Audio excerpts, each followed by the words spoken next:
Pues nada, muchas gracias Aurelio por esta presentación tan estudiada y tan presentada al milímetro, lo cual en fin, habla de ti y coincide con lo que es también tu labor como trabajador y como investigador en el campo de la historia, en el que muchas veces pensamos precisamente en tu opinión en muchas de las cosas que llevamos a cabo. Y tu opinión en esas cosas, en esos momentos, pues siempre se estudia con agrado, ¿eh? Y dicho esta primera presentación, digo que se puede ampliar también a más personas, a más instituciones. Estoy pensando en el ayuntamiento. Todos los que me han precedido aquí han hecho alguna alusión al ayuntamiento, alguna alusión también a la librería popular. Estoy, diríamos, un poco en esa misma línea, pero es importante que ante la presentación de Aurelio no venga ninguna institución a cortarla en ese sentido y te quedas en esta presentación tuya, que es la que recordaré yo siempre. Y dicho esto, pues vamos a entrar al trabajo por el que nos encontramos aquí. Y como habéis visto, pues tenéis ante vosotros el famoso cuadro de Goya sobre la familia de Carlos IV. La he seleccionado como primera diapositiva, diríamos, de esta conferencia por el mero interés de ver un poco pues los reyes, Carlos IV y María Luisa de Parma. Ese niño que, como todos sabéis, es el infantito, como era conocido en la corte. Este es el niño que el 2 de mayo de 1808 salía llorando de palacio y fue, diríamos, un poco lo que revolvió el pueblo de Madrid. Ya estaba tenso en esta situación por la que se estaba viviendo en estos días en Madrid. Y oye, que sale llorando el crío, el infantito. Pues a partir de ese momento tienes inevitablemente los primeros encontronazos con lo que serían las fuerzas del orden de aquel momento, que las fuerzas del orden de aquel momento no era otra cosa que las tropas de Napoleón pertenecientes a distintas nacionalidades. Por eso que se dice la carga de los mamelucos, porque venían de Egipto estos soldados, junto con de otras nacionalidades. Por tanto, tenemos ahí uno de ellos. Tenemos también a la izquierda, desde aquí yo estoy aquí un poco escondido, tenéis a Fernando VII, el príncipe de Asturias, el heredero a la corona. El heredero a la corona, lo único que tenía que hacer Fernando VII es esperar, diríamos, a que falleciera su padre, pero no aguantó. Había algo que le superaba, que era la figura de Godoy, y contra él se forma todo un entramado que da lugar al motín de Aranjuez, muy interesante, y que trae consigo el motín de Aranjuez su sueño, que es la destitución de Godoy. Además peligró su vida, pero lo que no estaba previsto probablemente, o lo mismo sí, pero no lo tenemos con la misma claridad. Me refiero a la abdicación de Carlos IV en su hijo Fernando VII. Es decir, que en marzo de 1808 ya no es rey de España Carlos IV, es Fernando VII, el rey de España. Ya a partir ya, diríamos, de esa fecha. Y detrás de él está uno que confiaba en heredar la corona, dado que el rey Fernando VII, después de 3 matrimonios y un cuarto matrimonio, el tercer matrimonio no había tenido descendencia, en el cuarto matrimonio podía haber descendencia. Y bueno, pues en efecto, tras ese cuarto matrimonio, Fernando VII, con María Cristina de Borbón, que es su mujer, da a luz una niña, y al dar a luz una niña, si está en vigor la ley sálica que introducen los Borbones cuando inician aquí la dinastía con Felipe V, la ley estaba en vigor porque no había sido todavía publicada. Por tanto, Fernando VII da la orden, se publica la pragmática sanción por la que quedaba anulada la ley sálica, y a partir de ese momento su hija podía ser reina, como en efecto, bueno, pues es como así ocurre. Y Carlos María Isidro, que lo tenéis detrás de él, a Fernando VII detrás de él, pues no reconoció a su sobrina como reina de España y decidió pues iniciar un proceso militar en el momento en que aparecieron, digamos, partidarios de él, porque si no aparecen partidarios de él no habría habido una guerra, pero al haber partidarios de él con zonas que se ponían a su amparo, pues evidentemente esto contribuyó a crear una situación ya más compleja de guerra civil, como tendremos ocasión de dar sus pinceladas, ¿no? Bien, pues la crisis del antiguo régimen y la revolución liberal. digamos que el siglo XVIII es un siglo, ya se ha dicho aquí, se ha comentado aquí, es un siglo expansivo, una centuria expansiva en lo demográfico, en lo económico. A comienzos del siglo XIX había un detalle dentro de lo que es la población, la villa de Albacete, que preocupaba mucho, que eran los famosos encharcamientos, y en 1802, acababa de empezar el siglo XIX, Carlos IV y parte de su familia venían de Barcelona, donde habían desembarcado, y en Barcelona, bueno, de Barcelona cogen ruta por toda la costa y por Albacete, como siempre tierra de encrucijada, llegaron a Albacete, y entonces en Albacete se encontraron con el panorama del encharcamiento, y dicen las crónicas que tras la entrevista entre el rey y los condes de Villaleal, aquello ya fue tremendo, y en fin, como es lógico, pues tuvimos el apoyo por parte del Estado para poder construir un canal que pudiera, pues, que sirviera de cauce para trasladar las aguas que se encharcaban en la parte oeste de la villa, para fuesen conducidas siguiendo, diríamos, un poco el noreste hasta desembocar en el río Júcar. Ese era un poco el objetivo final. Diríamos que estaba muy bien. Esto ocurre en 1802, en 1804 se aprueba el proyecto que no se habría podido hacer por parte del municipio de Albacete porque no tenía dinero suficiente para una empresa de este tipo. O sea, esto era una empresa pública, diríamos, y como tal se necesitaba dinero del ayuntamiento, pero es que el ayuntamiento no tenía los fondos necesarios, por tanto era necesario contar, evidentemente, con el Estado, que no era fácil y que se pudo contar para la realización de esta obra, lo que es el canal de María Cristina. Y bueno, pues todo iba bien, diríamos, en el sentido que estamos comentando. Un siglo perfecto, todo el siglo XVIII, desemboca en el siglo XIX muy bien, logramos convencer, si no pasa por aquí el rey, no nos hacen el canal. O sea, que esto es así, tiene que dar la casualidad de que el rey pasa por aquí, y es convencido. Y este Carlos IV, que es muy negado en unos papeles, en otros pues es más efectuoso y se puede encontrar apoyos por parte de él. En definitiva, que todo iba bien, pasamos al año siguiente, que sería 1805, se inician las obras y en 1805 tiene lugar la batalla de Trafalgar. Es decir, estamos dentro de nada metiéndonos en un lío de mucho cuidado, porque Napoleón, somos realmente un pelele al lado de Napoleón, somos en teoría aliados de Francia,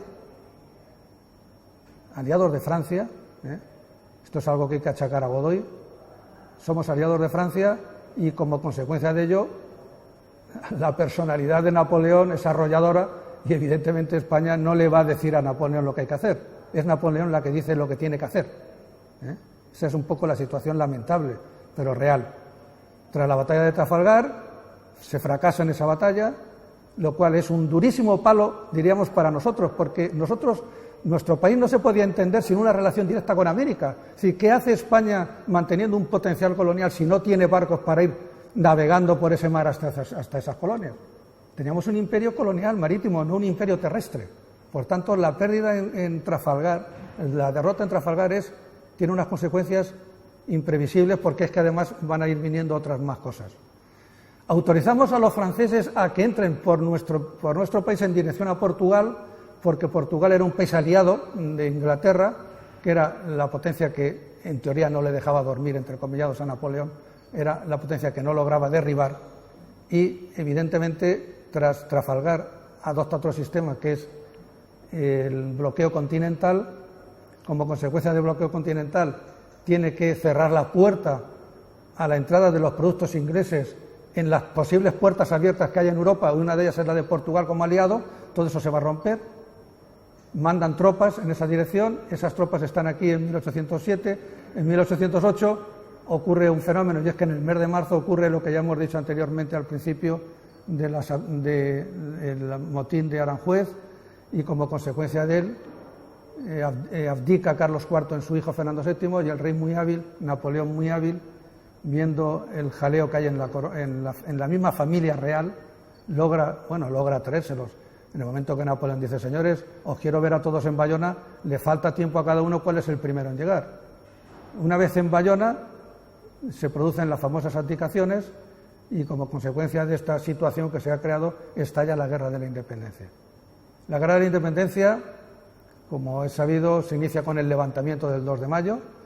A ese levantamiento Albacete se une también a un nivel más bajo, como es lógico, pero se une, diríamos, constituyendo, diríamos, como una especie de órgano que sirva de respuesta ante los posibles problemas que pudieran surgir en este mismo momento.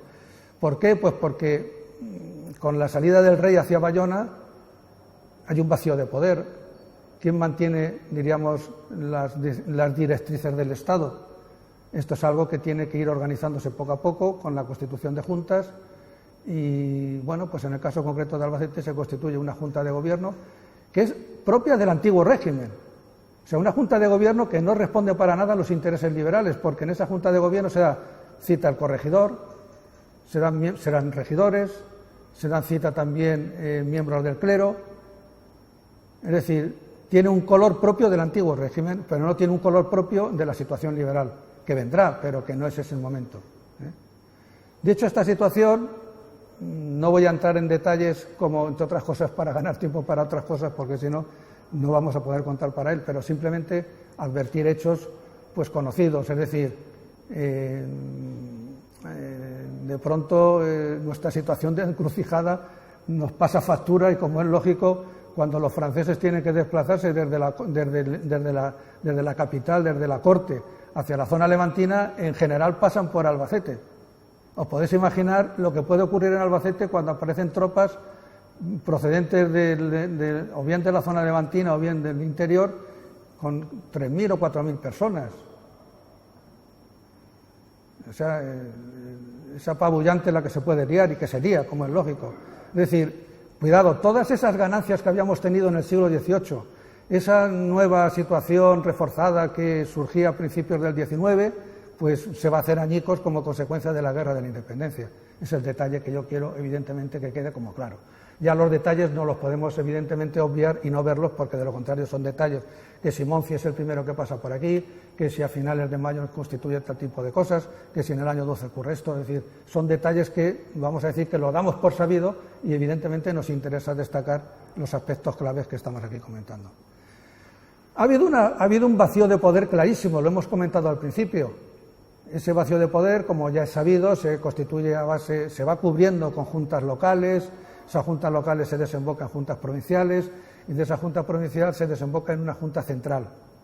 Nosotros vamos a formar parte de esa junta, más que nosotros diríamos la provincia sobre la que pertenecemos, que vista ella en conjunto tiene evidentemente la fuerza que no tiene, como es lógico, una provincia de Albacete que todavía no existe. Me estoy refiriendo a la provincia de Murcia.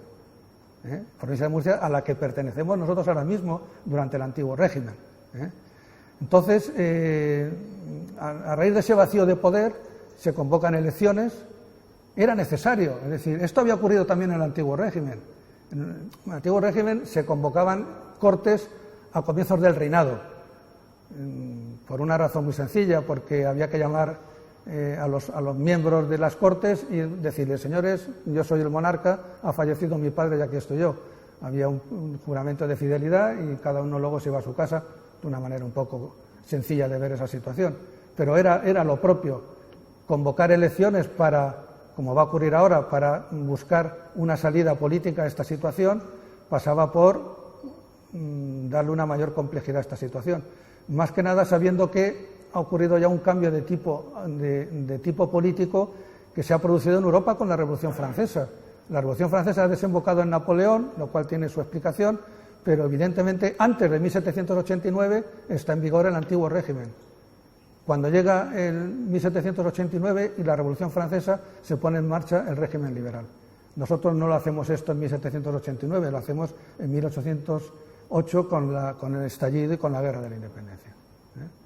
Bueno, pues de esa situación aparece, bueno, aquí ya veo, me voy a fijar aquí en esto que tenemos aquí porque para poder mantenernos un poco con una cierta fidelidad. El paso de Carlos IV por Albacete lo hemos comentado, el Real Canal también, levantamiento contra los franceses, estamos hablando de ello, las consecuencias de la guerra, Cortes de Cádiz y participación de Albacete.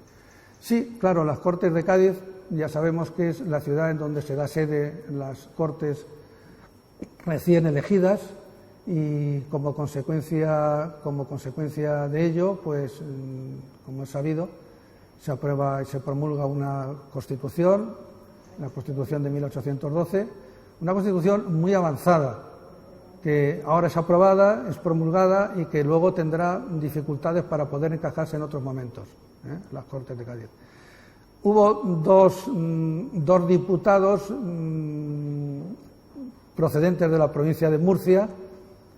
Esos dos diputados, uno de ellos era Vicente Cano Manuel, una familia muy influyente, nacida en Chinchilla, y que fue diputado a Cortes, y también luego otra persona, Simón López García, era un presbítero de Nerpio, que fue también elegido, era un defensor a ultranza de los valores del absolutismo y de los valores del antiguo régimen. Había, así diríamos, un contraste entre un Cano Manuel liberal, si queréis, y un López García claramente absolutista, y que ya se encargó Fernando VII de premiarle la fidelidad, porque este presbítero nacido en Nerpio luego fue arzobispo de Valencia, esta persona que estamos comentando.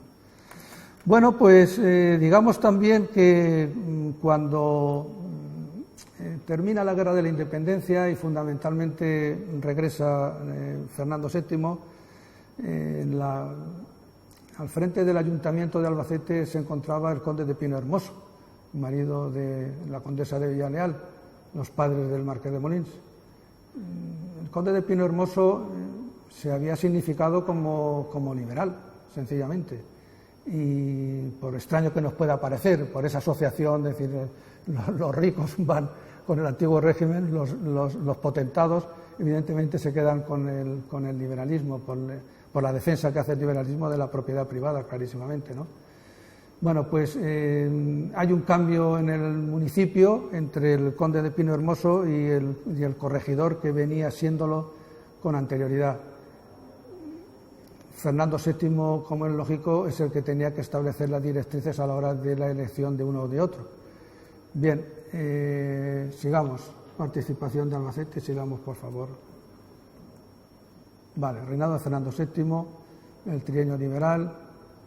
Bueno, como es sabido, el reinado de Fernando VII tiene tres etapas: una primera etapa absolutista, una segunda etapa liberal y una tercera etapa también de signo de tipo absolutista. Sabemos muy poco, sabemos, diríamos, como fragmentos, retazos del reinado de Fernando VII, incluso hay actas que faltan también, fundamentalmente en el periodo de trienio, en el trienio liberal. En el trienio liberal hay gente que se significa, diríamos, y que puede verse luego comprometida en la etapa que pueda seguir, que da la vuelta a esta situación, como realmente ocurrió al pasar del absolutismo nuevamente a la etapa liberal. Hay un documento muy interesante en un protocolo notarial, que es este que tenéis aquí anunciado, Los Hacendados de Albacete y la Constitución de 1812, que es curiosísimo porque es un escrito suscrito por los hacendados de Albacete. Hay una relación completa de personas, más de 20 y tantos. Se nota que son las grandes familias de la villa de Albacete, en donde quieren presentar a las Cortes un escrito en el que se haga constar que ellos son partidarios de la Constitución de 1812 y que gracias a ella el país está progresando, y que como defensores de la Constitución y como defensor de la propiedad privada que tiene la Constitución es el motivo por el que quiere hacer saber a las Cortes que emita un decreto, que esto se haga saber, lo cual va a afectar también en Albacete, porque en Albacete hay situaciones como, por ejemplo, prácticas colectivas o comunitarias, por ejemplo, como es la derrota de Mieses, como puede ser los adhesamientos, que era algo que realizaba el ayuntamiento. El ayuntamiento decidía abrir espacio para la explotación del ganado. Entonces, no solamente se hacían uso, diríamos, de los prados que fuesen de tipo comunal o que pertenecieran al ayuntamiento, sino que también los propietarios dentro del municipio de Albacete tenían que poner a disposición del ayuntamiento sus tierras para que pudiesen ser explotadas desde el punto de vista ganadero. Entonces, los que se veían afectados eran precisamente los regidores.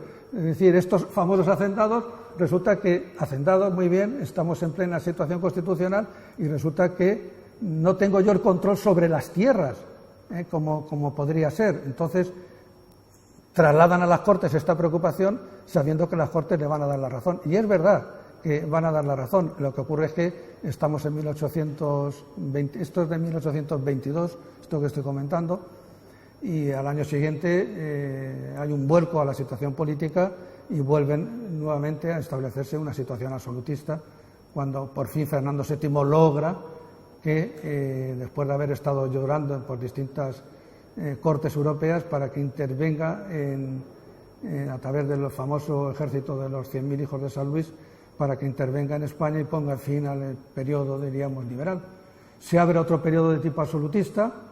Desconocemos hasta qué punto tiene lugar lo que sería la persecución de los absolutistas. Es un tema a trabajar, a estudiar por ahora, no está suficientemente trabajado. Y la parte final del reinado pues está cubierta por la cuestión sucesoria, que la hemos resumido anteriormente viendo la familia de Carlos IV, y que de esa manera pues vamos a aprovechar para avanzar, lo cual nos viene muy bien.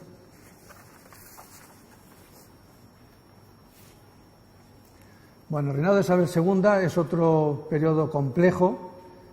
En primer lugar, estamos ante una reina niña. Fernando VII dictó un testamento que establecía como heredera a su hija Isabel II. En ese momento, Isabel II, cuando fallece Fernando VII, ella tiene 3 años, y Fernando VII en su testamento estableció que iniciara su reinado cuando alcanzara la mayoría de edad. La mayoría de edad no es la mayoría de edad que nosotros sabemos, y que sí, también sabemos. Quiero decir que la mayoría de edad la daban las leyes del Estado o la ley máxima, que era la Constitución. Lo que ocurre es que la Constitución del 12 no estaba en vigor. Por tanto, Fernando VII establece en los 18 años, que lo hace bien en ese sentido como buen criterio. Es más, cuando vamos avanzando y se aprueba, como ahora comentaremos brevemente, una nueva Constitución, que es la Constitución del 37, en esa Constitución la mayoría de edad se establecía a los 14 años. A los 14 años. Por tanto, bueno, como ahora tendremos ocasión de ver, en un momento determinado, la reina Isabel tiene 13 años, habría que haber nombrado un nuevo regente más, era ya demasiado número, y en definitiva las Cortes deciden adelantar la mayoría de edad de 14 a 13 años, de tal manera que la reina Isabel II inicia su reinado con 13 años, no con 14 años. Bien, el reinado tiene 2 etapas, que son la regencia y el reinado propiamente dicho. Las regencias, inicialmente, la primera regencia la inicia María Cristina, como es lógico. La regencia de Espartero no tenía que haber pasado, pero pasa porque en un momento determinado hay una serie de levantamientos de tipo popular, que también los hubo aquí en Albacete, y que como consecuencia de ello, como consecuencia de la pugna que se establece entre los mismos liberales, Espartero logra alcanzar el poder, y alcanza, repito, el poder, y presenta, diríamos, un programa de gobierno a la reina, a María Cristina. Esta no está dispuesta a aceptarlo, ese programa, y decide entonces renunciar a su condición de regente, deja por tanto la regencia libre, y como consecuencia de ello las Cortes tenían que elegir a un nuevo regente, o bien, como se hizo, adelantar la mayoría de edad de la princesa Isabel, que es un poco la fórmula que se adoptó. Antes de llegar a todo esto que hemos visto de una manera sintética, hay que decir que cuando fallece Fernando VII, España es un Estado absolutista. Cuando María Cristina inicia la regencia, también lo es, pero hay que dar los pasos hacia el triunfo definitivo del liberalismo. Se hace de una manera muy, muy moderada. Al frente del gobierno estaba el primer ministro Cea Bermúdez. Cea Bermúdez había sido el último primer ministro nombrado por Fernando VII. Diríamos que asume, la regente María Cristina asume a Cea Bermúdez como jefe de gobierno, lo asume como tal, pero señores, a Cea Bermúdez le ocurre lo mismo que a Carlos Arias Navarro. Carlos Arias Navarro no le puedes pedir que ponga fin al franquismo, porque es más franquista que los franquistas. Aquí tú no le podías pedir a Cea Bermúdez que pusiese fin al absolutismo cuando él es un puro absolutista. Está tan claro el tema que hay que prescindir de él y hacer un cambio. Ese cambio es el Martínez de la Rosa, un hombre que había sido diputado en Cádiz, había sido diputado en Madrid durante el trienio y ahora va a ser nuevamente, bueno, ahora es jefe de gobierno nombrado por la regenta, y la fórmula la da él, es un poco la fórmula de transición, como tuvimos aquí la ley de reforma política que tuvimos aquí, pues aquí la ley de reforma política es el Estatuto Real de 1834, que es una cosa suavísima, muy suave, pero que en aplicación de la misma se convocaban elecciones, se había hecho el diseño en provincias, era lo único que se había hecho con la muerte de Fernando VII. El decreto estaba ahí, era necesario que falleciera Fernando VII, sacarlo del cajón y publicarlo, era lo único que había falta y que era muy necesario porque a través de las provincias pues se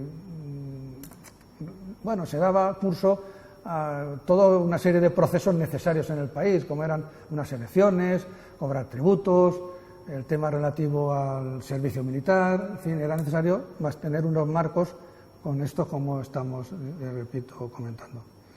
Bueno, esta etapa que estamos comentando desemboca en un periodo en el gobierno, diríamos, de Mendizábal. Mendizábal logra el apoyo como progresista en estos momentos que hay muchos levantamientos. En 1835-36 hay un proceso que es asumido por él y que da lugar a un proceso distinto en donde es característico el tema de la desamortización que practica Mendizábal como vía en plena. No hay que olvidar que paralelamente a todo esto tenemos la guerra también carlista y que por tanto requiere recursos para poder luchar en la misma, todo este proceso que estamos comentando. Bueno, lo importante aquí es darse cuenta de un fenómeno que es el acceso de los progresistas al poder. Por tanto, podían utilizar ese conjunto de normas que caracterizan al pensamiento liberal progresista para ponerlas en marcha. Y en efecto, tras el famoso motín de los sargentos de la Granja, que ocurre en agosto del 36, la reina regente tiene que proceder a un nuevo cambio de gobierno en el que se introduce también Mendizábal como ministro de Hacienda, y ese nuevo gobierno es el que de una manera, diríamos ya definitiva, pone fin, diríamos, al antiguo régimen en España y pone en marcha todo el proceso liberal, todo ello como consecuencia de las leyes que se aprueban, entre ellas una y fundamentalmente que es la Constitución de 1837. Esa Constitución suele decirse que es la Constitución que responde al pensamiento propio del Partido Progresista. Es cierto que incorpora, como es lógico, aspectos del Partido Progresista, pero diríamos que sigue siendo transaccional, sigue abriendo las posibilidades de incorporar principios propios del Partido Moderado para que pueda ser aceptada esta Constitución y que pueda tener larga vida, como es bueno que tengan las Constituciones. Bien, aquí estamos un poco escondidos. Bueno, el reinado de Isabel II es un periodo, tiene tres periodos muy claros: el periodo moderado, el bienio progresista y lo que sería la vuelta al moderantismo en efecto, la llamada era O'Donnell y el final del reinado. Bien, pues es el cambio que va a producirse en esta etapa es el paso de los progresistas a los moderados. Esta circunstancia le va a restar eficacia y efectividad a lo que podría ser el reinado de Isabel II, porque no abre una vía que pueda permitir el acceso de otras opciones ideológicas de una manera libre. En estos momentos el que convoca elecciones gana. Es decir, no tiene uno asegurado un triunfo electoral si no formas parte del gobierno o si no has tenido por parte de la Corona la autorización para convocar elecciones y poder proceder al nombramiento del gobierno resultante de esas elecciones. Por tanto, la década moderada es un periodo continuo de procesos electorales en donde los moderados se suceden, en donde al frente de los mismos está Narváez como personaje clave. Se suceden cerca de 16 gobiernos en donde en buena parte de los mismos tuvo influencia Narváez y no hubo inestabilidad porque hubiera tantos gobiernos, estaba, diríamos, todo controlado. Lo único que complicó al final la década moderada fue la política ferroviaria. La política ferroviaria de la que nos beneficiamos nosotros. Aquí llega el ferrocarril en 1855, pero el promotor del ferrocarril que llega a Albacete en 1855, su promotor es José de Salamanca. No es el Estado, es José de Salamanca. Es necesario darle un vuelco a las construcciones ferroviarias porque están convirtiéndose en zona de especulación descaradísima. Sin ir más lejos, el mismo gobierno de Sartorius, que es el último gobierno de la década moderada, es un gobierno que utilizaba su poder, las Cortes, para aprobar leyes y posteriormente para suministrar leyes de nuevas rutas ferroviarias con unos altísimos beneficios. Esto da lugar a un levantamiento nuevamente en contra por parte del ejército, la famosa Vicalvarada, y como consecuencia de la misma triunfa finalmente la Vicalvarada y como consecuencia de ello se forma otro gobierno progresista encabezado por Espartero y también por O'Donnell, que es otro personaje que en teoría está buscando un poco la vía intermedia entre progresistas y moderados para poder tener el espacio político necesario dentro de la historia política del momento. Y a esta etapa, pues en fin, corresponde la ley de ferrocarriles, la ley de desamortización civil, que tiene lugar en 1855, y este periodo podía haber sido más largo, pero en 1856 hay distintos levantamientos que provocan la dimisión del mismo Espartero, que era lo que estaba deseando la reina, porque de esa manera le dejaba manos libres a ella para poder proceder al cambio de gobierno. Y en 1856, pues en fin, hay un cambio de gobierno con O'Donnell, luego entra nuevamente Narváez con la Unión Liberal y así se van a ir prolongando los años durante este periodo que estamos comentando, con O'Donnell y Narváez, vuelvo a insistir, como jefes importantes. Y tenéis ahí una alusión a lo que sería la crisis desde Albacete en 1867. Es una referencia que hago, estamos al final, diríamos, de ese periodo, es un poco que tienen aquí de la crisis desde Albacete, y voy a hacer una lectura así un poco rápida, referida a lo siguiente, y es que, dice, en la sesión municipal de fecha 14 de agosto, dice que venía celebrándose en el Casino Primitivo en vez de en el Ayuntamiento, el gobernador, al que se le ve molesto, hacía saber que su autoridad venía dejándose desairada, pues había convocado a Junta en su despacho, dejando de concurrir la mayor parte de los mayores contribuyentes y de las autoridades. También que tras efectuar nuevas convocatorias tampoco tuvo efecto, por falta de mayores contribuyentes y concejales. Reconocía el gobernador que con posterioridad varios vecinos le anunciaron que se proyectaba verificar la presente, a la que he concurrido por la importancia de la misma. No faltó entre los mayores contribuyentes la crítica al ayuntamiento y al propio alcalde, José Yáñez Barnuevo. De uno y de otro se decía que nada se sabe, gestionen en el día, ni aún se tiene noticia, ni se da a conocer por sus actos que tengan proyecto alguno para quitar los conflictos que se temen en el próximo invierno. Entonces, en efecto, se estaba viviendo una situación coyuntural muy compleja que podría terminar en un proceso revolucionario social, y los grandes contribuyentes, evidentemente, estaban, digamos, preocupados por ese posible hecho y consideraban que el mejor antídoto, la mejor medicina en una situación social de ese tipo es a través de la inversión pública. Se movían en ese esquema en aquel momento. Entonces, a través de la inversión pública se crearían puestos de trabajo y entonces la posición de los jornaleros, de los braceros, que están en paro y que constituyen un peligro de levantamiento de tipo social, pues se reduciría, y ese es el motivo fundamental. Estamos metidos ya en el año 68 y no se equivocaban los mayores contribuyentes, porque en el mes de septiembre de 1868 habrá en efecto un levantamiento que dará lugar a otro proceso situado a la izquierda del liberalismo, que es la democracia. Es el llamado sexenio democrático. Y bien, pasamos al sexenio democrático.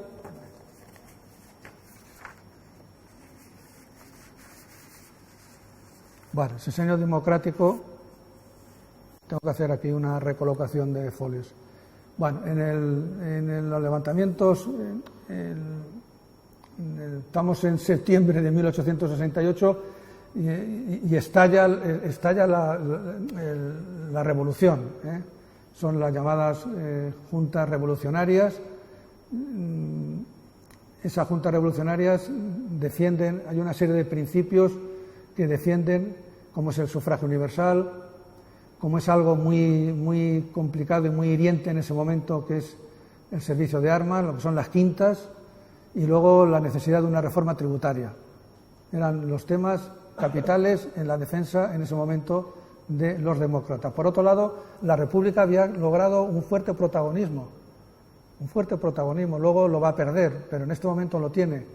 Y esto se nota desde muy pronto en cuanto se celebren elecciones generales a comienzos de 1869 y que desembocarán en la Constitución de 1869.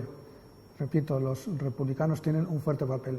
Y cuando aquí estalla la revolución en Albacete, hay una persona que va a tener una enorme influencia en el desarrollo político del momento, que es Tomás Pérez Linares. Tomás Pérez Linares es un demócrata republicano. No digo si es directamente republicano o es demócrata. Los demócratas, en sentido estricto, es un partido que se había creado en 1849 a la izquierda del Partido Progresista. El Partido Demócrata, vuelvo a insistir, en el seno del Partido Demócrata había, como si dijéramos, una doble corriente. Una primera corriente admitía la monarquía como forma de Estado y otra defendía la República como forma de Estado. Inicialmente se impone la primera, la de la monarquía como forma de Estado, porque la Constitución de 1869 que se va a elaborar es una Constitución que establece como forma de Estado en España la monarquía democrática, ¿eh? No es la monarquía de antes de la Constitución del 45 y moderada de Isabel II, en donde allí la corona tiene un fuerte protagonismo, y aquí quien tiene un fuerte protagonismo es las Cortes, diríamos la nación, como representativa a través de las Cortes en lo que es la nación en su conjunto.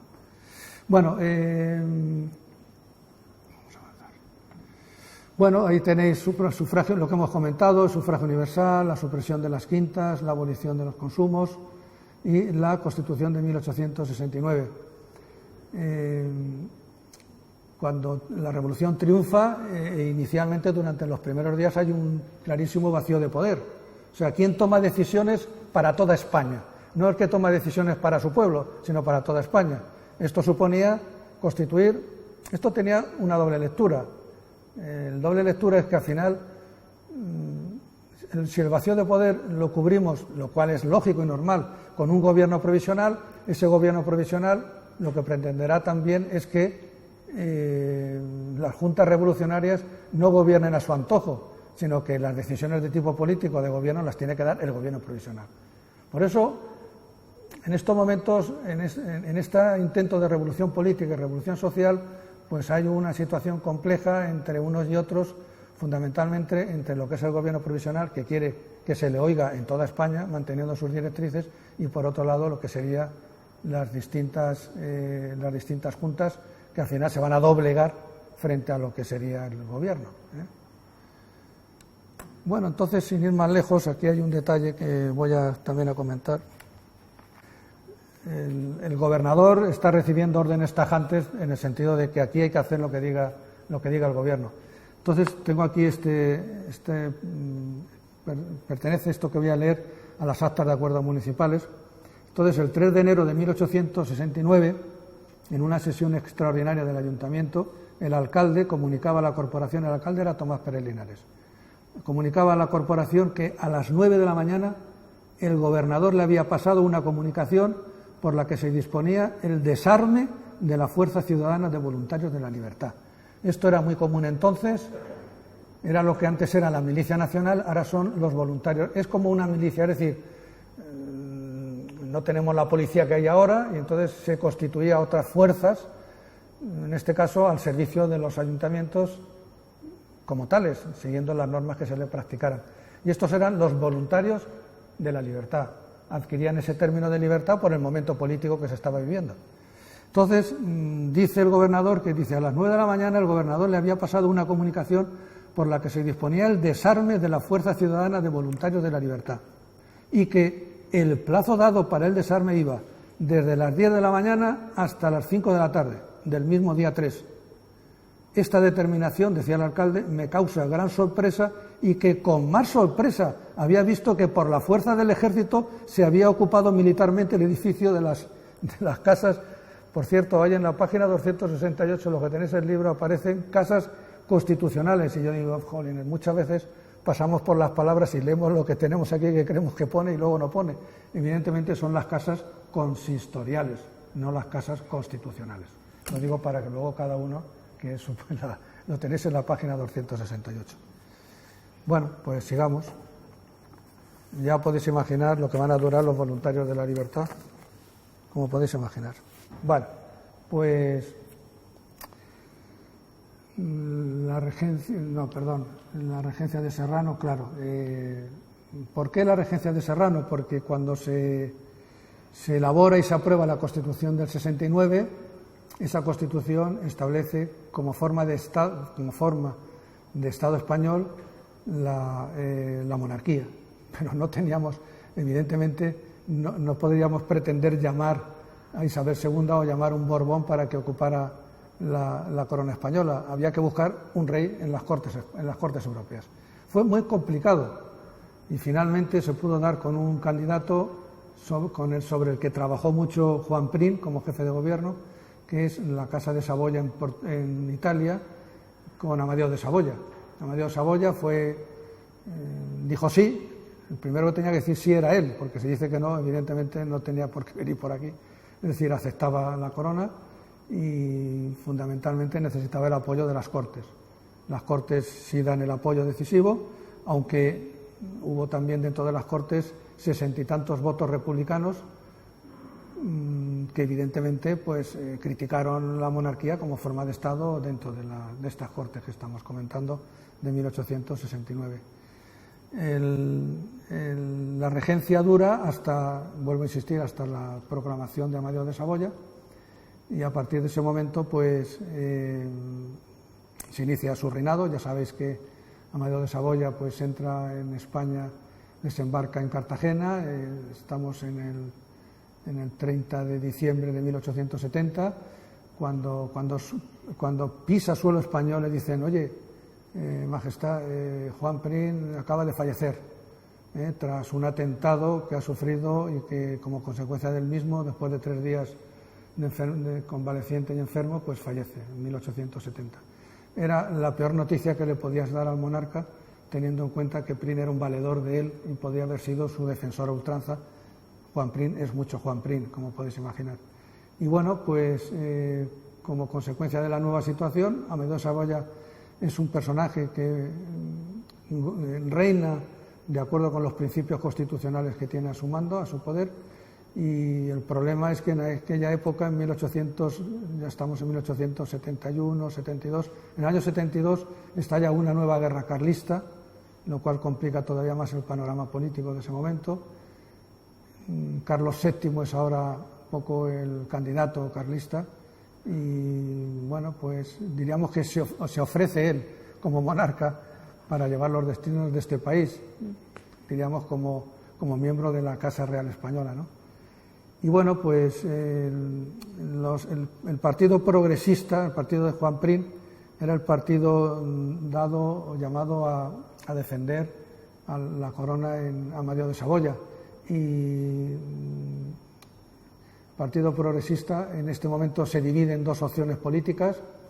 diríamos que complica un poco la situación política del país entre los constitucionalistas y los radicales de Ruiz Zorrilla, y en un momento determinado, en el mes de febrero de 1873, pues Amadeo de Saboya decide renunciar en definitiva a la corona, y como consecuencia de ello, en una asamblea, en una sesión conjunta de los diputados y senadores, deciden salir de esta situación política proclamando la República. Por tanto, la República llega a través del voto afirmativo, fundamental, si no hubiese sido así, porque en la Cámara no había suficientes republicanos, lo que había eran muchos radicales de Ruiz Zorrilla que decidieron también abrazar la República como forma de Estado. La Primera República es otro tema complicado, no llega a durar un año, y es una etapa en donde, en primer lugar, tenía que definir su orientación de tipo político. Había que hacer muchas cosas. En primer lugar, había que establecer una nueva Constitución. La Constitución del 69 es monárquica, había que elaborar una Constitución de tipo republicano, por tanto ya tenemos un primer trabajo. Había que definir el modelo de Estado que deseábamos desde el punto de vista territorial. En aquel momento, entre los republicanos españoles dominaba la opción federal, pero a pesar de ello era necesario fijar cuántos estados federales habría aquí, cómo se llega a los límites también de los estados federales, las competencias o atribuciones que podrían tener estos estados federales. Es decir, era un tema muy complejo, muy complejo, y que simplemente requería un cierto orden para poner en marcha todo este proceso. Pero había mucha intranquilidad, mucha intransigencia, y fundamentalmente había políticos que defendían la implantación ya de lo que podría ser el Estado federal, y los que defendían esa opción estaban mucho más radicalizados y defendían el establecimiento de cantones, que es lo que va a desembocar en la Revolución Cantonal. Entonces, tras un primer gobierno de Figueras, otro segundo gobierno de Pi Margall ve la cosa muy mal, no quiere pasar a la historia como el político que reprimió a los republicanos, deja que pase Salmerón, que diríamos no es un detrimento para él el que diga, señores, hay que contar con el ejército para resolver esta situación. Entonces, Entel y Castelar, a pesar de la oposición que hay en otros sectores, pues deciden poner manos al ejército para reconducir la situación. Estaba muy complicada la situación, entre otras cosas porque el acceso al ejército por parte, es lo que antes hemos comentado, de la supresión de las quintas, que pedirle al Estado que suprima las quintas en el momento en que tiene las guerras carlistas, la tercera guerra carlista, como hemos contado, la revolución cantonal, como acabamos de ver, y luego otro detalle también a tener en cuenta, otro tercer lugar, es la sublevación de Cuba. En Cuba ahora mismo había un levantamiento al que se le atendía no con la dureza y con el interés que hubiese deseado el gobierno, entre otras cosas por el conjunto de problemas que iba heredando, pero simplemente es para llamar la atención a esa situación. El cantonalismo, el primer cantón que se constituyó es el Cantón de Cartagena. El Cantón de Cartagena no solamente eran cantonalistas, decían que defendían su cantón, pero luego cuando habían establecido su cantón les encantaba poder extender el cantonalismo. Eso es lo que intentó el Cantón de Cartagena, y curiosamente la persona que lo va a lograr impedirlo va a ser Tomás Pérez Linares, un fiel republicano federal, pero que venía actuando en este momento en Albacete como delegado del Gobierno de la República y tenía un encargo en evitar de todas las maneras que el Cantón de Cartagena pudiese meterse por el sureste en dirección hacia la corte. Eso se resolvió con un encuentro militar que tuvo lugar en las proximidades de Chinchilla, en donde las tropas gubernamentales, las tropas del gobierno, pues triunfaron sobre las tropas cantonalistas y que defendían el cantón, como es lógico. No se terminó de coger el cantón ahora, pero se avanzó en esa dirección. Bueno, el régimen de la Restauración, el siguiente apartado. Bueno, tenéis ahí una alusión, evidentemente. ¿Cómo acaba esto? Pues cómo acaba esto, el cuarto presidente de la República, Castelar, el cuarto presidente de la República, vuelvo a insistir, Castelar, era el que había llevado en práctica últimamente todo este proceso que estamos comentando, y cuando a comienzos de enero del año 74 se abren las Cortes estuvieron cerradas durante 3 meses. Luego achacaban a Castelar el que había hecho un abuso. Lo que había hecho era constitucional, porque evidentemente se podían mantener durante un periodo determinado las Cortes cerradas. Y evidentemente tú gobiernas de acuerdo con el marco de la Constitución, o sea que eso estaba claro, no había ningún problema por Castelar. En definitiva, cuando Castelar se reabren las Cortes, encuentra una fuerte oposición por parte de los intransigentes que eran defensores del cantonalismo. Se vota por parte de la Cámara una cuestión de confianza presentada por Castelar y la votación le sale contraria a él, por tanto quedaba destituido y había que convocar un nuevo jefe de gobierno. En el momento en que estamos, no sé, serían las 2 de la madrugada, se encontraban los diputados votando al que sería el quinto presidente de la República, pues entraron tropas al frente de Pavía y disolvieron por la fuerza el Congreso y, bueno, pues a continuación, poco después, se constituyó un nuevo gobierno, encabezado por Serrano, y ese gobierno de Serrano, uno de los decretos aprobados por ese gobierno de Serrano, fue el de poner fin a las Cortes, que en ese momento, a las Cortes que se habían elegido en la República, y poner fin, en definitiva, a la situación constitucional. No se convocaron elecciones, esto era una situación transicional. ¿Hasta dónde? Pues probablemente ellos tampoco lo tenían claro en ese momento.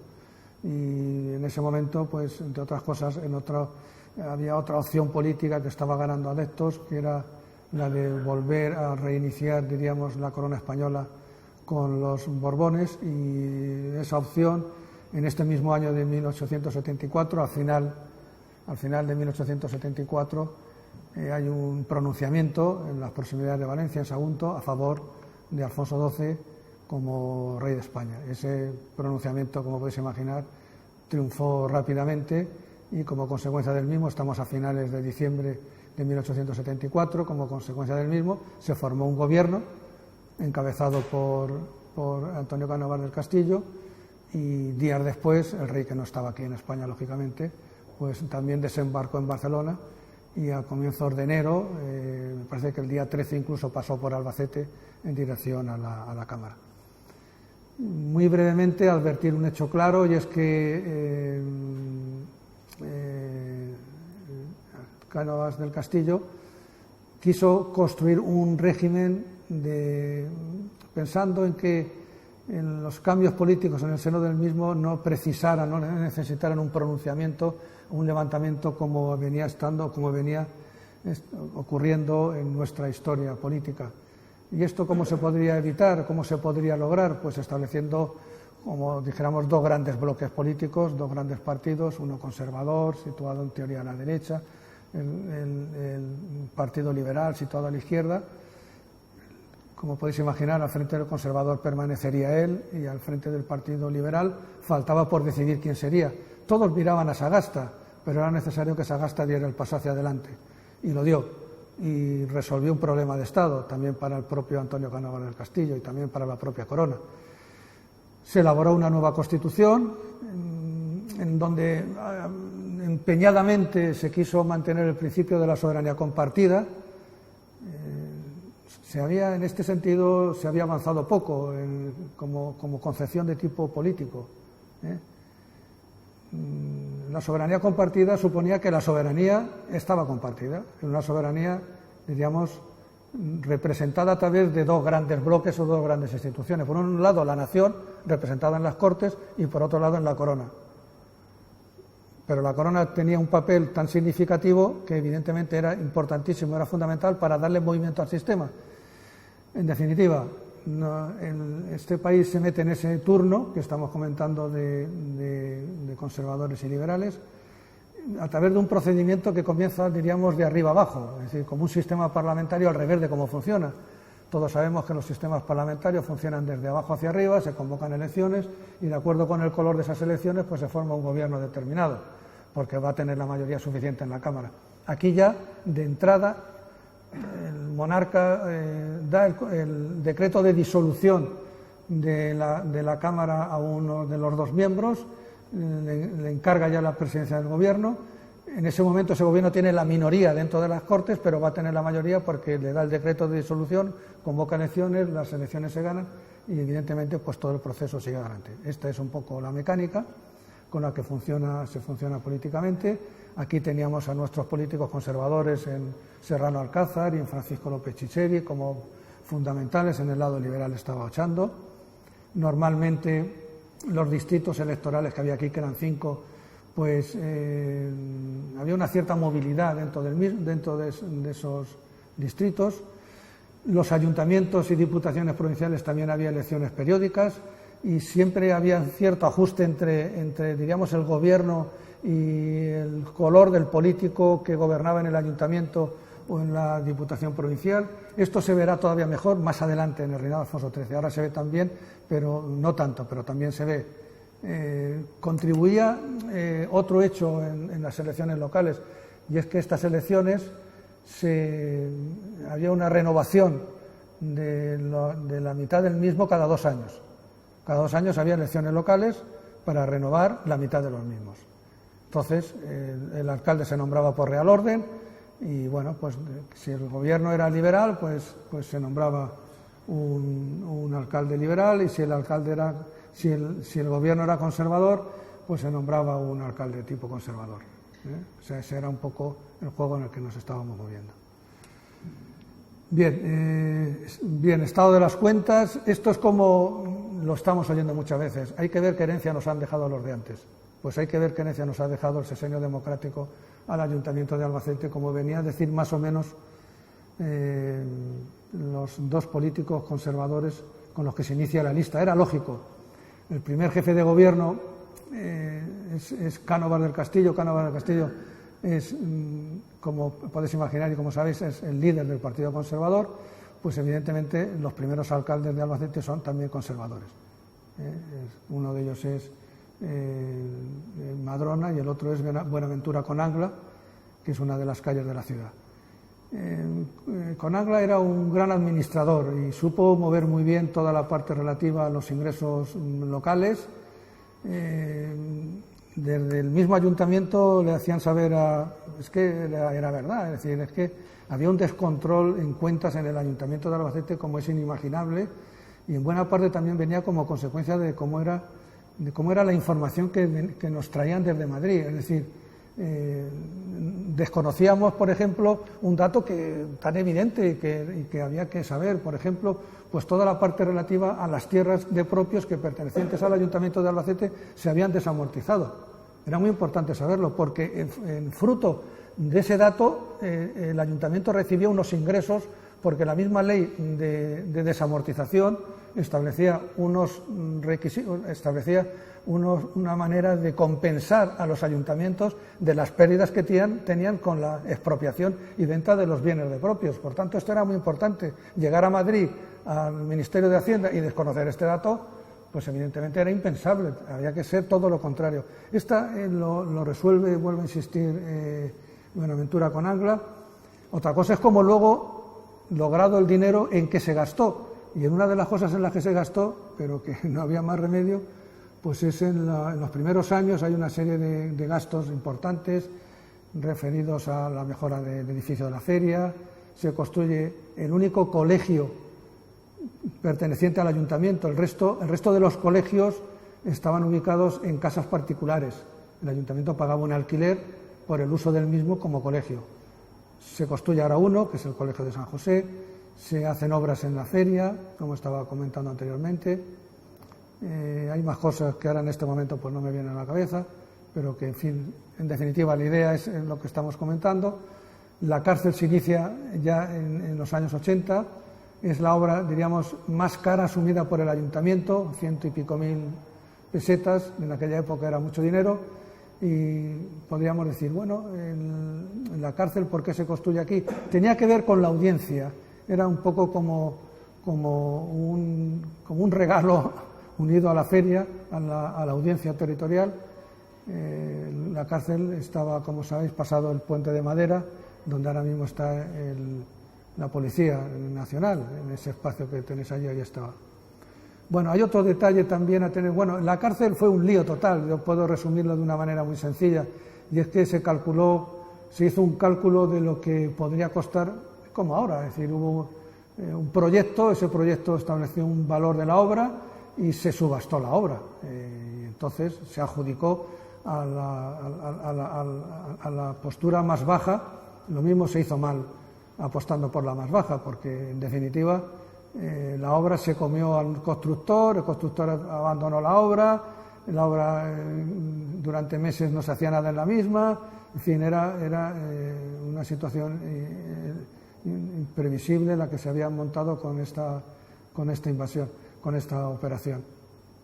También se hizo en este momento lo que era, que en fin lo vemos como un proyecto que nos pone, en fin, algo así como en los primeros en España y no sé si los quintos en el mundo, aquello del alumbrado eléctrico, que bueno, pues que en efecto en el año 88 un individuo apareció por el ayuntamiento diciéndoles: estoy dispuesto a introducir la iluminación, la luz eléctrica en la ciudad de Albacete. Y bueno, pues todo el mundo se animó muchísimo, éramos, como es aquel que dice, después de Madrid nosotros, que yo era inimaginable lo que iba a tener lugar.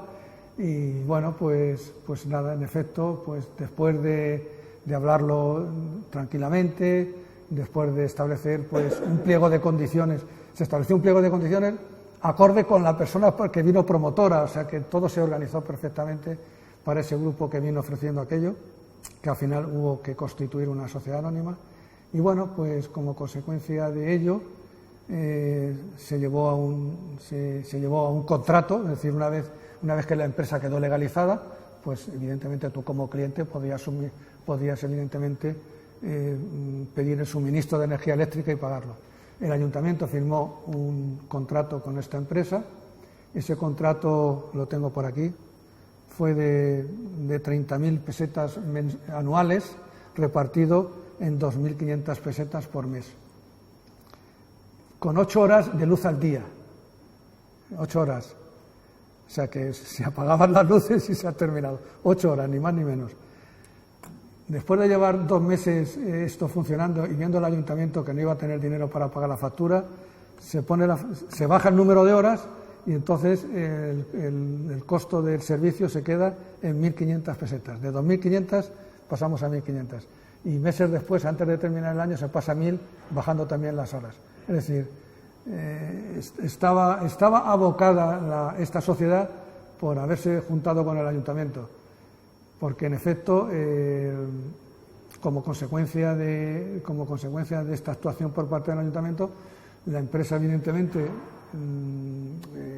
no lograba los ingresos necesarios para pagar también sus deudas. Evidentemente es un servicio que tenía un costo, tenía que pagar una serie de máquinas, etcétera, etcétera, y en el momento en que no pagaba la sociedad eléctrica que estamos comentando, pues difícilmente podía la sociedad eléctrica pagar a sus acreedores o pagar a sus deudores, en fin, en definitiva, el mismo ayuntamiento contribuyó a la quiebra de esta empresa en 1892. Lo positivo que tuvo esto es que, metiéndonos en 1892, esta empresa, la nueva empresa que se va a constituir sobre esta empresa que se va a cerrar, es que en vez de utilizar la energía térmica como energía que da calor y transforma en luz, va a utilizar el agua como fuente de energía. Es decir, que a finales del siglo XIX la primera empresa de tipo hidroeléctrico que se va a constituir en Albacete es esta, la heredera, diríamos, de la empresa ferroviaria que se había creado ahora. Pasamos a los años 90. En los años 90 hay un tema muy comentado que es el tema de la traída de las aguas. era ya una demanda constante el abastecimiento, la necesidad del abastecimiento de aguas, como era lógico. Voy a beber agua.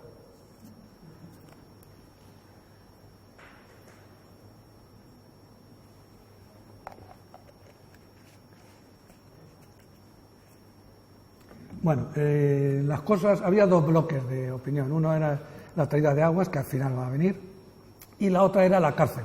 Todavía la cárcel estaba dando vueltas después de la inversión que se había hecho tan enorme y seguía todavía sin resolverse la finalización de la obra. Este es un tema constante en los años 90. Bueno, pues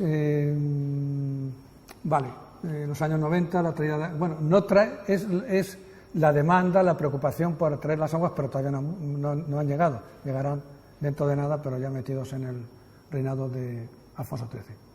Bueno, tenéis ahí varias cosas, el motín, la crisis de subsistencias, el desastre, y bueno, pues en efecto, en 1897, a finales del siglo, finales de esta década, bueno, en 1897, sin ir más lejos, el día 3 de julio de 1897, pues estalla un motín en Albacete, que es un movimiento de protesta contra el impuesto de consumos.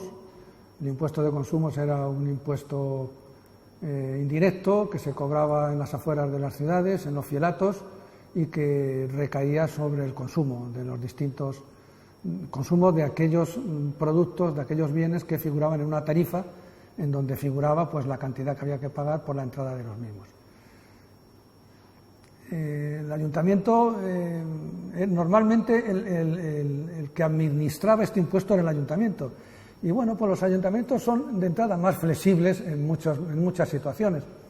¿Qué ocurrió? Pues el ayuntamiento estaba deseando en que este impuesto fuese asumido por alguna empresa dedicada al cobro del impuesto de consumo, que las había las empresas. Había empresas dedicadas a este tipo de cosas que estamos comentando. Sin ir más lejos, había una en Alicante que al final se va a quedar con la administración de este impuesto en Albacete.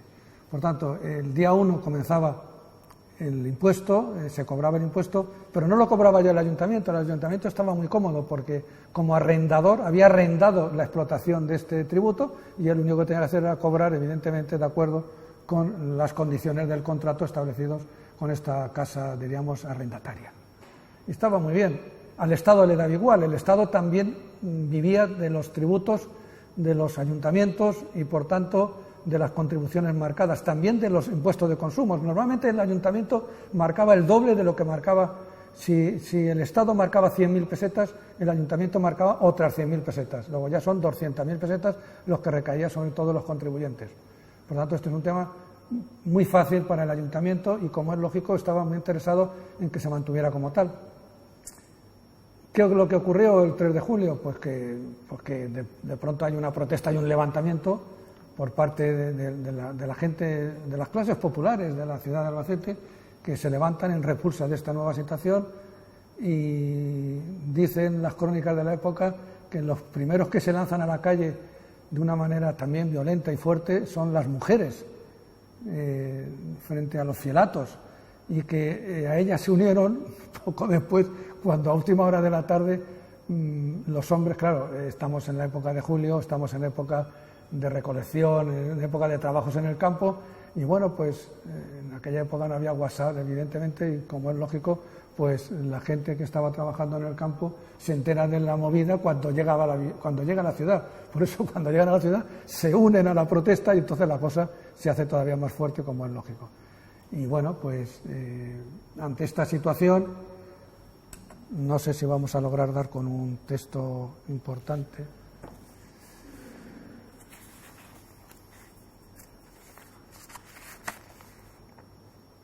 Bueno, el texto más o menos lo recuerdo de sobra. Es un texto en donde, a la vista de esta situación, el mismo ayuntamiento está dispuesto a dar marcha atrás en el sentido de administrar directamente este recurso por parte del ayuntamiento, lo que no había hecho antes. Bueno, antes lo había hecho en otros momentos, pero en esta situación. Y como consecuencia de ello necesitaba la autorización del Ministerio, porque el Ministerio de Hacienda también se veía, como es lógico, involucrado en esta situación. Y el ministro de Hacienda respondió a este intento por parte del ayuntamiento. En principio se nombró una comisión para que fuese al ayuntamiento, para que fuese ante el Ministerio de Hacienda a presentar evidentemente esta posibilidad de cambio de titular.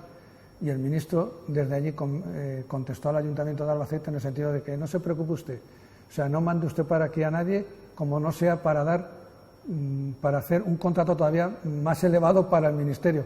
Si es para darme ustedes 100.000 pesetas, no vengan porque ya las tengo aseguradas. Era una manera, me parece, bastante impropia por parte del Ministerio tratar de esa manera al Ayuntamiento. Creo que no era la manera. Estamos, por tanto, en el año 97, estamos en el año 98. En el año 98 aquí también hubo una seria preocupación por la posible subida, que la hubo, de las subsistencias, la subida del precio del pan. Y esa subida del precio del pan se temía que podía dar lugar a una revuelta porque, en efecto, en 3 poblaciones de la provincia de Albacete, como es el caso de Villarrobledo, de Llín y de Almansa, hubo levantamientos de protesta por el nivel que alcanzaron el precio que alcanzó el pan, como estábamos comentando. Y bueno, pues como consecuencia de ello, las autoridades de Albacete decidieron tener varias reuniones con el objetivo de posibilitar una harina más barata a los panaderos de la villa para que pudiesen producir pan a un precio más barato. Aquello se cortó y la situación ya no se complicó. Siguieron habiendo reuniones de las comisiones de subsistencias, pero ya definitivamente este problema se acabó. Luego volverá ahora dentro de nada con el reinado de Alfonso XIII en otro momento, como ahora después podremos comentar. Y nos quedaba la guerra de Cuba, como es lógico, en la crisis del 98, de la que es necesario dar unas pinceladas.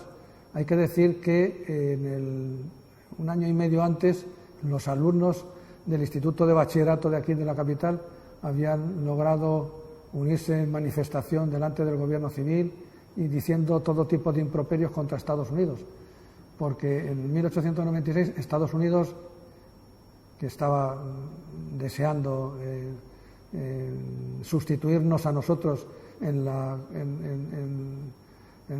Cuba y en Filipinas, pues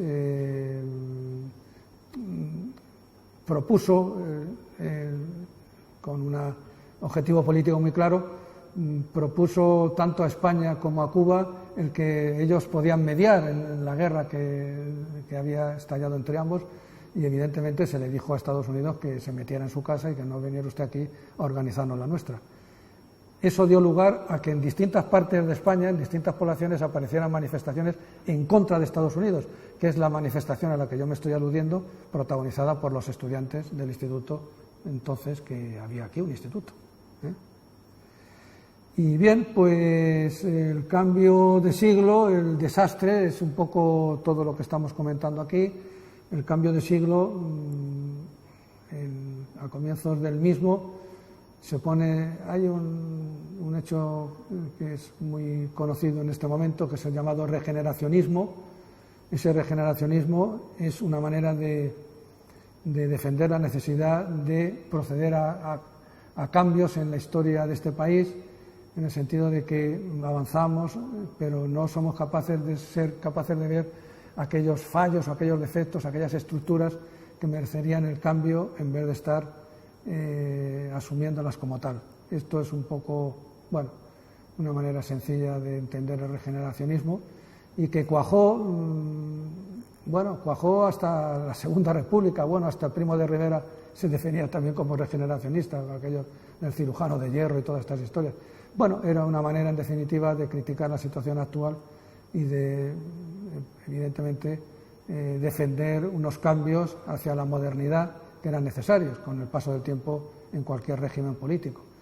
Y esta situación pues sigue adelante y pues hay una especie, diríamos, de regeneracionismo desde fuera y un regeneracionismo desde dentro.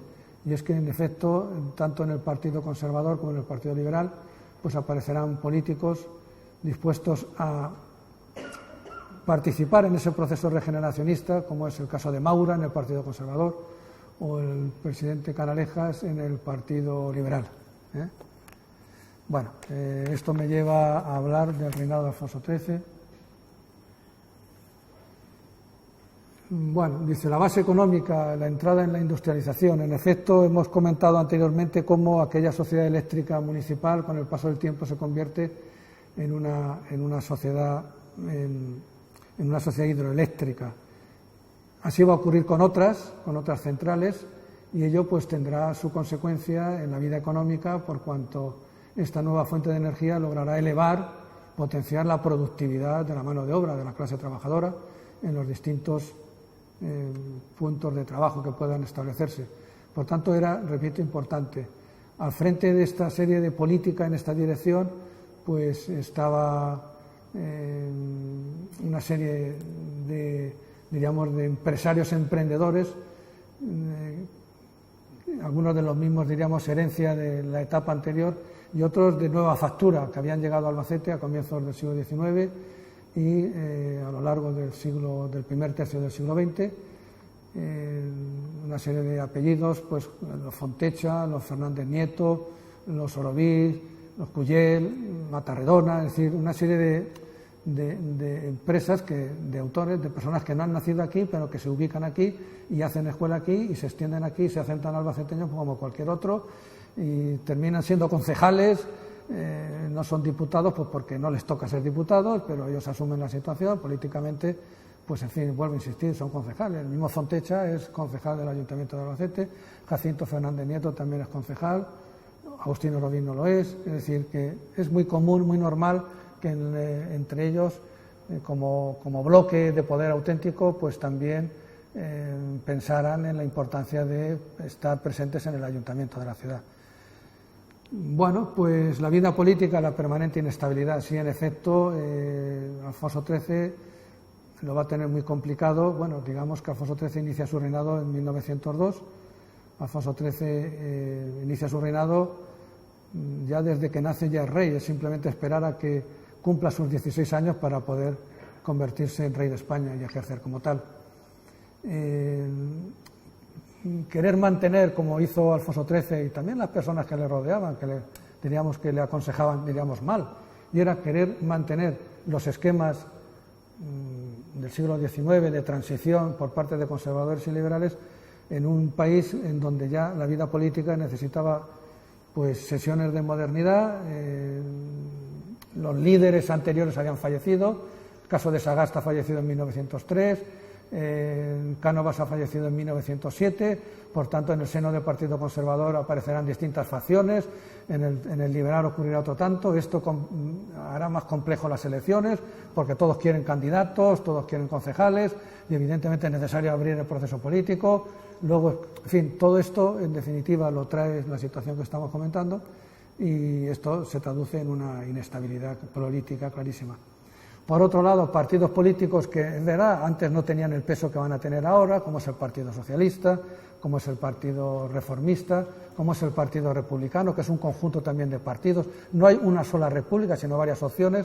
Es un poco consecuencia de lo que había ocurrido en la Primera República. Es decir, una situación difícil, complicada, que necesitaba evidentemente pues unas soluciones políticas distintas a las que se adoptaron, y que explica luego la debacle final, como es lógico, explica la debacle final. Entonces, esta es un poco la situación, se complica con otros más problemas. El movimiento obrero alcanza un matiz que no había alcanzado hasta entonces. En Albacete tenemos movimiento obrero del momento de la industrialización. Sin industrialización no hay movimiento obrero, es decir, el sindicato UGT y el sindicato anarquista CNT necesita que haya clases en la calle reivindicando. Si no tenemos empresas funcionando, evidentemente no tenemos trabajadores reivindicando. Por lo tanto, todo esto va a tener lugar en esta etapa y es necesario estar un poco pendientes de ello. Luego hay una política también, unos planteamientos de tipo anticlericales que también son muy frutos y dan lugar a situaciones muy complicadas. Pensamos el caso de la Semana Trágica en Barcelona, en donde las llamas acaban con cerca de 50 entre conventos e iglesias como consecuencia de una huelga general que se estalla en Barcelona, y que los huelguistas responden con esta acción de tipo anticlerical, antimilitar, y que, bueno, pues que dará lugar luego a otro proceso represivo. Es decir, una situación complicada. También está en medio en esta situación el problema de Marruecos, que nos hemos incorporado tarde al movimiento colonial, se nos asigna, diríamos, por Inglaterra y por Francia, los dos de acuerdo, lo que es el norte de Marruecos, el Rif. Te asignan el Rif y evidentemente, pues muy bien, cojo el Rif, pero el problema es saber si los que viven en el Rif te admiten a ti como soberano en esa zona. No. Entonces, evidentemente, el problema de Marruecos son las luchas periódicas que estallan en el interior de Marruecos entre tropas españolas y tropas rifeñas procedentes de cualquier kabila que aparece por ahí. Por tanto, era un tema complicado, un tema delicado, en donde hasta que no se logra en 1912 ya definitivamente lo que estaba el protectorado sobre Marruecos, pues mientras tanto se mueve en esta situación complicada que era un elemento más de inestabilidad, como es lógico, lo que estamos comentando. El abastecimiento de aguas, el despegue de una ciudad, abastecimiento de aguas potables, coge a Lodares como alcalde de Albacete. Ya ha sido a finales del 19, luego como es conservador y a finales del 19 la reina regente quería que, en fin, estaba interesado en que los liberales con Sagasta volvieran al poder, ya Alfonso XIII era un niño ya muy crecido y tal y que sí cual, pues entonces, en fin, la misma reina le encarga la formación de gobierno y la convocatoria de elecciones, y como consecuencia de ello, pues Rogelio Martínez Serna, que era alcalde aquí, pues tiene que dejar la alcaldía y pasa un conservador, Gabriel Lodares Losa, se convierte en alcalde de Albacete. Y Gabriel Lodares Losa resuelve el problema del abastecimiento de agua de una manera muy sencilla, constituyendo una sociedad anónima, y esa sociedad anónima, con un capital determinado, con un capital muy calculado de lo que podría costar el abastecimiento de agua. Siempre se habla del detalle de Saturnino López, que cede al ayuntamiento. Bueno, cede al pueblo de España, al pueblo de Albacete, en manos del ayuntamiento como representante del pueblo, las aguas del mar, en fin, toda esta historia que todos sabemos y que están en los libros de Quijada y todas estas historias. Entonces, en definitiva, pues en fin, se constituye una sociedad anónima dividida en acciones. Se llega a un acuerdo con el ayuntamiento, porque el cliente del ayuntamiento, se crea la sociedad, pero la sociedad era para explotar las aguas de Albacete, como es lógico. Llega un acuerdo con el ayuntamiento. Ese acuerdo con el ayuntamiento también admitía la municipalización de las aguas potables. Esto fue un criterio, una medida muy buena, adoptada en ese momento, y que, de efecto, cuando se aprueba el empréstito de Fontecha en 1966, con 1.600.000 pesetas, que aquello era una locura en aquella época, pues 200.000 pesetas, no, 300.000 pesetas del empréstito se destinaron a la compra de acciones, que ya el ayuntamiento en todos sus presupuestos dedicaba una partida del presupuesto a la adquisición de acciones. Por tanto, eso más el dinero sacado del empréstito, pues se pudo evidentemente municipalizar las aguas de Albacete, que fue un criterio muy bueno porque era una sociedad que obtenía beneficios. Por tanto, era una manera de decir que los beneficios, en vez de llevárselo a la sociedad y dividirlo en dividendos entre los accionistas, pues sencillamente convertirlo en un bien local del ayuntamiento, como es lógico. El alcantarillado era una consecuencia lógica de esto que estamos comentando. Se construyó a continuación, había que darle evidentemente desagüe de las aguas sucias, evidentemente, y de las aguas no sucias. Era una obra necesaria y se acometió en 1909, se hizo entre el año 9 y el año 10, estaba de alcalde Andrés Zamora Moñino. Fue una obra también realizada, los grandes problemas, no había dinero para la realización de obras, dinero suficiente para lo que pueden ser grandes obras.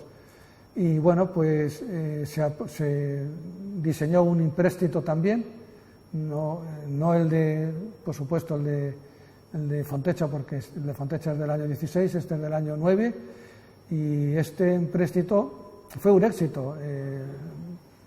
Se calculaba en 200 y pico mil pesetas y adquirieron, diríamos, obligaciones de ese empréstito por valor de 4 veces más la cantidad calculada para la realización de la obra. O sea que sobró dinero y hubo que hacer luego un reparto, como se suele hacer en estos casos, ¿no?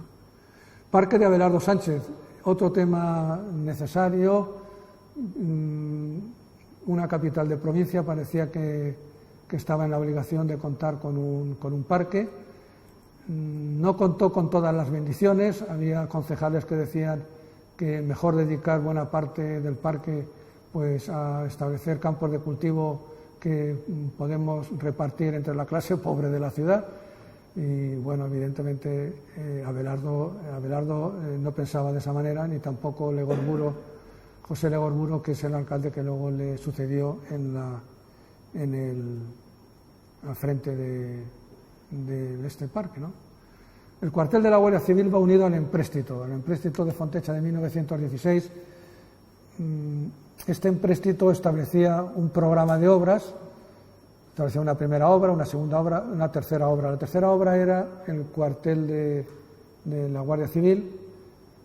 ¿Qué ocurría con la Guardia Civil en este momento? Pues ocurría lo siguiente, y es que en 1911 el edificio ocupado por la Guardia Civil estaba a punto de caerse, estaba a punto de hundirse. Por razones de seguridad era necesario que la Guardia Civil dejara ese sitio y se ubicara en otro sitio. Ese otro sitio no lo había y la Guardia Civil fue, en consecuencia, repartida. Sus superiores repartieron la Guardia Civil entre distintas viviendas de Albacete, pagando el alquiler correspondiente en esas casas. Y así estaba. El ayuntamiento pidió al ministerio que le cediera el solar de esa vivienda con la intención de hacer más grande la Plaza de las Carretas, que era donde se encontraba el cuartel. Y en efecto esto es lo que ocurrió. Cedió el ministerio al ayuntamiento y exigió muy poco, exigió que el ayuntamiento construyera el edificio para la Guardia Civil y que ellos, el ministerio, pagaría un alquiler por el uso y disfrute de ese cuartel. Estamos en el año 11, muy bien, pasa el año 11, pasa el año 12, pasa el año 13, los guardias civiles siguen estando en casas particulares, pasa otro año, el 13, 14, el 15, ya era demasiado, y se llega al empréstito y claro, entró inmediatamente en el empréstito como una de las obras a realizar el cuartel de la Guardia Civil. Y en efecto eso es lo que ocurrió. La primera subasta de obras, o mejor dicho, el primer proyecto realizado por el arquitecto municipal, que evidentemente la mesa se le amontonó de trabajo para dar respuesta a todas las obras traídas por el empréstito. Se me ha ido la idea, no sé lo que quería decir, pero me vendrá la idea. Es decir, la idea, por tanto, era establecer un nuevo edificio. Sí, pagaría el alquiler que hemos comentado anteriormente, y entonces en 1916 se subasta la obra, se adjudica la obra, se inicia la obra. Pero, señores, al año siguiente de haber iniciado la obra, como consecuencia de la Primera Guerra Mundial, estamos en 1916-17, la Primera Guerra Mundial ha estallado en el 14 y como consecuencia de ello, una de las consecuencias de la Primera Guerra Mundial es la subida de los precios de todo, de los productos alimenticios y también de los materiales de construcción, de las tarifas ferroviarias, de las tarifas de transporte y como consecuencia el valor asignado en la subasta para esta obra, pasado un año, resulta que no llegabas, que no terminabas la obra. Cuando, esto se sabía y el ayuntamiento colaboraba y ayudaba sumando más medios monetarios a esto que estamos comentando. A la terminación del año también, estamos en el año 18, también hubo que elevar la cuantía de dinero, inyectar más dinero, diríamos, en la construcción. Y bueno, pues esta era un poco la situación y el ayuntamiento decía, en las discusiones del ayuntamiento decía, la verdad es que esta es una situación que no se pensaba, no se esperaba, pero a través del arrendamiento posteriormente sacaremos, a través de un arrendamiento alto, pues en fin conseguiremos los fondos necesarios para poder año a año y con gracias a ese arrendamiento, pues diríamos un poco resarcirnos y poder cubrir el gasto que se ha producido el cuartel que estamos comentando de la Guardia Civil. Y en efecto, el ayuntamiento fijó unos presupuestos de 15.000 pesetas, de 18.000 pesetas. ¿Sabéis lo que pagaba lo que pagaba por alquiler inicialmente el cuartel de la Guardia Civil? 65 pesetas mensuales. 65 pesetas mensuales, y se estaba calculando ahora arrendamientos de 10.000 pesetas, de 15.000 pesetas y de 18.000 pesetas.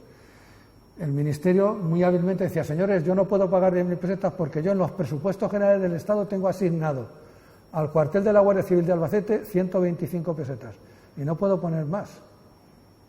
Y es el Estado, es el Ministerio, en fin. Bueno, esto funcionaba de esta manera que estamos comentando, y ya lo que faltaba, que es el cuartel de la Guardia Civil se hunde, y en efecto, sin terminar el cuartel de la Guardia Civil, pues hubo lo que se dijo como una especie de introducción improvisada, en el sentido de que de pronto la Guardia Civil se metió en el edificio casi terminado ya de construir, se ubicó en una parte del mismo, y a continuación entraron el resto de los números de la Guardia Civil y ya se metieron allí dentro. Y a los pocos meses de estar allí, pues se les cae encima el edificio. Voy a ver si tengo aquí un relato de esta situación. Estaba de alcalde Gervasio Fernández, un político muy interesante, y que hablan de los hundimientos en el cuartel de la Guardia Civil. Dice: hay que abrir un expediente para depurar responsabilidades. Esto, dicho así, de esta manera, parecía que estábamos ante el expediente Picasso, famoso expediente que se abre en 1921 con ocasión del desastre de Anual. Bueno, pues esto es lo mismo. Se plantea desde el ayuntamiento abrir un expediente para saber qué ha pasado en un edificio con todo el dinero que se ha dado, que de pronto se nos va a pique. Bien, dice el presidente del alcalde, dice: aquello está casi inhabitable, sobre todo en el piso segundo. Dice: no sé cómo el teniente de la Guardia Civil que vive allí, pues cuando llueve está cayéndole el agua y mojándoseles los muebles. Se acuerda que se instruye el expediente, se acuerda por unanimidad, el famoso expediente, nuestro expediente Picasso, que es este que estamos aquí comentando. Bueno, pues digamos también que, visto esto que estamos comentando del cuartel, nos queda una corporación enfrentada, y es interesante advertir cómo al final del reinado, un poco antes de que sea una realidad la dictadura de Primo de Rivera, pues se vive en el ayuntamiento bajo una tensión que no había ocurrido hasta entonces, entre los miembros de un partido y los miembros de otro. Se sacaron a relucir, como si dijéramos, muchas operaciones realizadas por unos y por otros, y bueno, pues una de las afirmaciones que entonces se escuchaban era el papel que venía realizando Fontecha como persona muy influyente, como grupo de poder en el conjunto de la ciudad, en el sentido de, como diciendo, Fontecha hace lo que le da la gana con los concejales del ayuntamiento.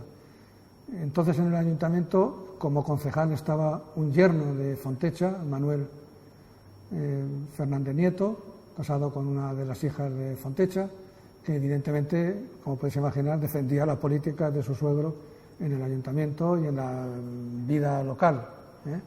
Fontecha falleció en el año 24, por tanto estamos todavía en un periodo en donde vive todavía.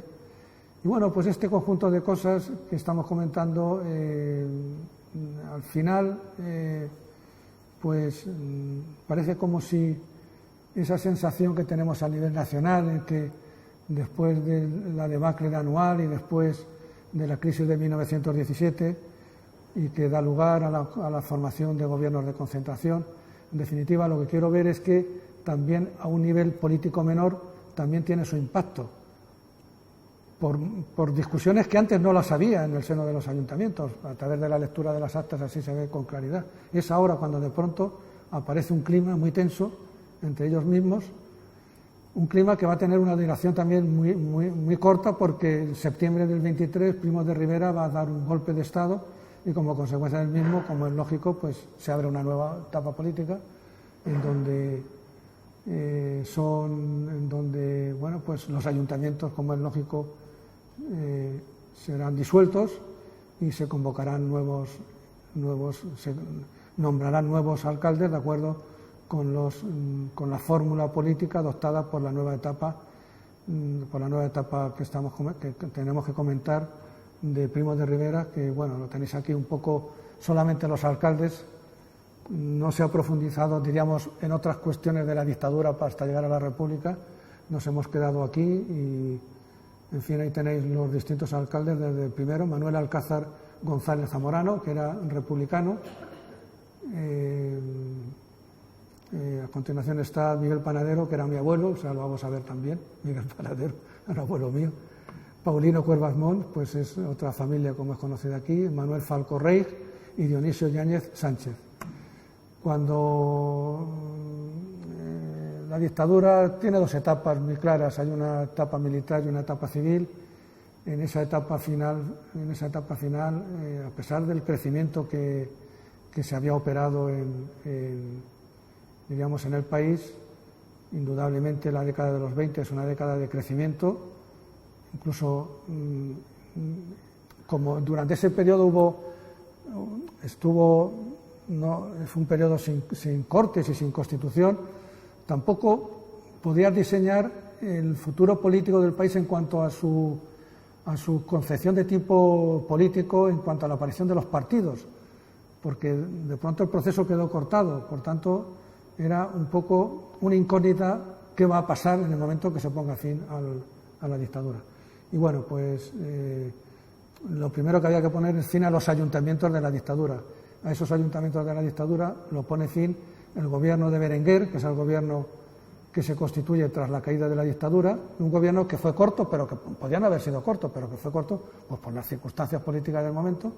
Una de las medidas de este gobierno de Berenguer fue la de aprobar un real decreto, una real orden que tenéis ahí, un real decreto, por el que quedaban disueltos los ayuntamientos y se nombraba un nuevo ayuntamiento, en este caso bajo la presidencia, como tenéis ahí, de José María Blanc Rodríguez, que fue el alcalde en este momento y que estuvo de alcalde hasta que en las elecciones que se convocarán por parte del gobierno, entonces el gobierno de Aznar, del almirante Aznar, en este gobierno convocará elecciones locales que se celebran el 12 de abril de 1931 y esas elecciones, pues, aunque José María Blanc se presentó a esas elecciones, no obtuvo la mayoría necesaria para poder dirigir el Ayuntamiento de Albacete y quedó pues como un concejal de la oposición, como aquel quien dice.